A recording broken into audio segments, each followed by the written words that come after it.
Donc dans cette vidéo, on va voir comment en fait arrondir en fait les angles d'une pièce grâce à l'outil congé que vous avez ici.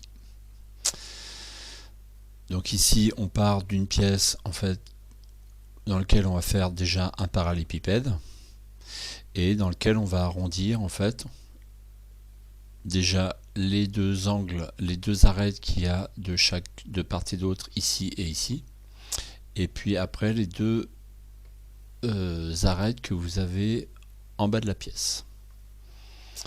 Donc on y va, on fait ça ensemble. Donc fichier, nouveau, pièce, ok, c'est toujours pareil. On va déjà faire une pièce de base. Donc on se met dans le plan de face.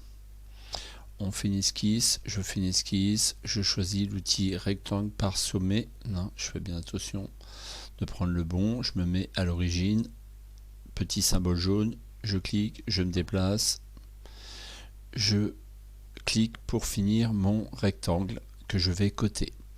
Donc mon rectangle, donc en hauteur, on va dire, donc je pars de, je clique une fois, deux fois, trois fois, et donc en hauteur il va faire 10 de haut,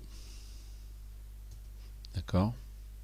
En largeur, alors soit je clique de là à là, soit sinon je peux cliquer directement sur le segment. Ici je clique une fois sur le segment, je me déplace, je reclique, et là on va mettre qu'il fait 20, d'accord.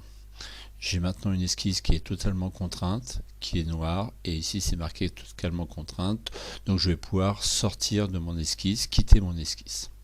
Voilà. Je clique sur mon esquisse, je vais dans fonction, et là je vais faire une extrusion à partir de l'esquisse sélectionnée.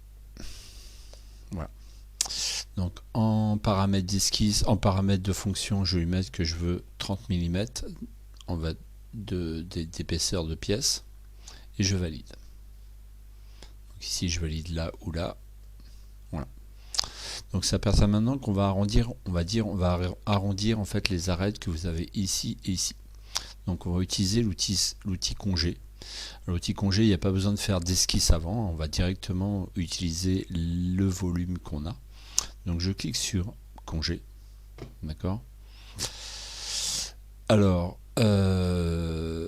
ici je vais sélectionner alors vous déjà il faut cliquer parce que c'est pas forcément sélectionné sur aperçu intégral. Donc vous cliquez sur aperçu intégral ici. Après vous allez dans objet à arrondir. Donc vous cliquez une fois dans cette fenêtre là et vous allez cliquer sur les entités que vous voulez arrondir. Donc je clique une fois.